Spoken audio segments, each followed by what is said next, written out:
Good morning, students. Myself, Amit Mahadev Katkate from Sri Samartha Junior College, Amravati. Today, we are going to discuss the topic human heart from the chapter respiration and circulations. So, human heart, it is the pumping organs in the circulatory system. It is reddish brown in colors and it is the hollow muscular organ. It is the it is the mesodermal in origin. During the embryonic conditions, during the embryo, we know that there are the three germ layers will be developed. That is the ectoderm, mesoderm and endoderm. From these three terminal layers, the mesoderm, it will be developed into the human heart. Then this human heart in the human body, its average weight, it is about the 300 gram in adult male and 250 gram in the adult females. Its normal weight of the human heart in the adult conditions. This human heart, it is the conical in shape and it lies in the mediastinum. Mediastinum, it is the space between the two lungs. This space is known as the mediastinum. Means that actually this human heart, it is present at the central region, but it is just tilted toward the left side. But actually this is present at the central region in the diaphragm of this human body. Then this, it is its size, its roughly size of the one's fist. That it will be size of the human heart will be closed fist. Okay. Now this complete human heart. Next point at the pericardium. What is the pericardium? Pericardium, it is the muscular sac which encloses the human heart. And this pericardium, it consisting of the two layers. That is the outer layer, it is the fibrous pericardium which is formed by the fibrous connective tissues, and the inner layer, it is known as the serous pericardium. And this serous pericardium, it is the soft and the moist layer which is made up of the squamous epithelial tissues. Okay, then this serous membrane or the serous pericardium, it is again divided into the two layers. It is the outer layer, it is known as the parietal layers, and the inner layers, it is known as the visceral layers. And in between these two layers, parietal layer and the visceral layer, there is the space will be present. This space, it is known as the pericardial space. And this pericardial space, it is filled with the specific fluid. This fluid is known as the pericardial fluid. And this pericardial fluid, it is a much more important because that this fluid, it acts as the shock absorber and it also acts as the lubricant. Means that this pericardial fluid, it protects the heart from the mechanical injuries. So this is the important functions of this pericardial fluid. Then the next point, that is the heart wall. Heart wall, this wall, it forms the complete heart. So this heart wall, it is composed of three different layers. That is the epicardium, myocardium and the endocardium. Epicardium and the endocardium, it is the single layer. It is formed by the single layer of the epithelial cells, and then it is a very thin layer, but in between these two layers, that is the epicardium and the myocardium, that is the myocardium will be present, and this myocardium, it is formed by the specialized muscle. These are known as the cardiac muscles, and this cardiac muscles of this myocardium, these are involved in the regulations, or these are involved in the process of the contraction and the relaxations of the heart. Means that this heart will be contract and relaxed due to this myocardium, because that the myocardium is formed by the cardiac muscles, and we know that the speciality of the cardiac muscle, these are involved in the process of the contraction and relaxation, and due to this the complete heart will be contract and relax. We know that this contraction and the relaxation of heart, it is known as the heartbeats. Okay, so this is about the heart wall. Now next point, that is the external structure of the human heart. That is the dorsal views and the ventral views. Now dorsal views means that the back views of the heart, complete heart, and the ventral view means that it is the front view of the human heart. Okay, now let us see about this external structure. This human heart, it consisting of the 4 chambers. The 2 superior chambers are known as the atria, or these are also known as the auricles, and the 2 inferior chambers are known as the ventricles.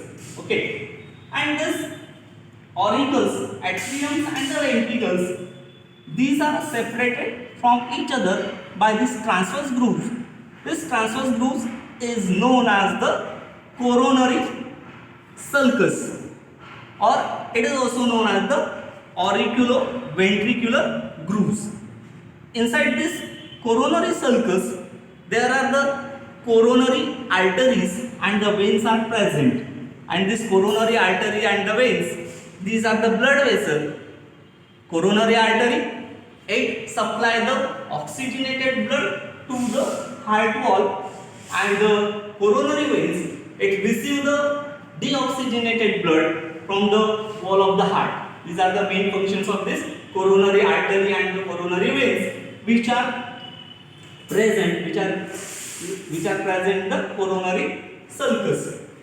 Then externally, again in between these 2 ventricles, these 2 ventricles are again separated from each other by the septum or the partitions, which will be externally seen on the dorsal sides. This septum, it is known as the interventricular grooves. Okay, now here again one of the important things that there is a 2 large blood vessels will be arises from this ventricles. That is the first pulmonary trunk. This is about the pulmonary trunk.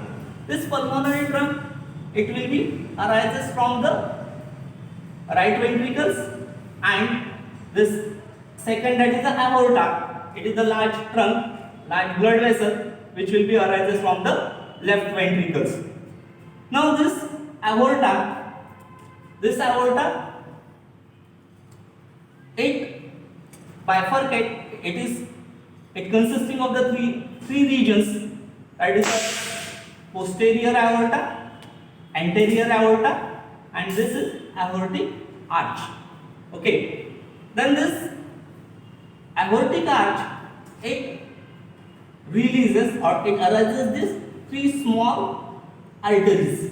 Okay. These 3 arteries, that is the left carotid arteries, then the second brachiocephalic arteries, and third artery, that is the this is third artery, this is the third artery, subclavian artery.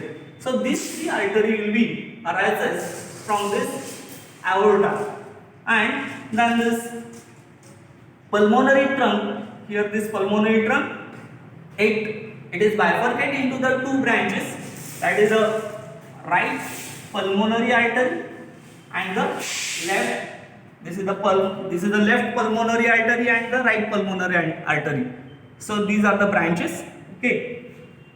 Now here these 2 blood vessels, that is the aorta and this pulmonary trunk, these are connect with each other or the join with each other by the specific structure. This is the specific structure which will be seen from the ventral side. This structure will be connect this aorta and this pulmonary trunk by the specialized tissues. It is known as the ligamentum arteriosum. This ligamentum arteriosum, it is the remnant of the embryonic duct. This embryonic duct is known as the ductus arteriosus. Okay, means that this ligamentum arteriosum, it is present in the embryonic condition, and it is the remnant of the embryonic duct. This embryonic duct in the embryonic condition, it is known as the ductus arteriosus. Then again, one of the important thing here, that the large blood vessel will be arises from this right side, that is the superior vena cava and the inferior vena cava. This is the superior vena cava. It collects the deoxygenated blood from the upper regions of the body, and this is the another blood vessels, that is the inferior vena cava. This inferior vena cava collect the blood from the lower side of the body, and both these blood vessels will be received the deoxygenated blood, and these are open into the right auricles.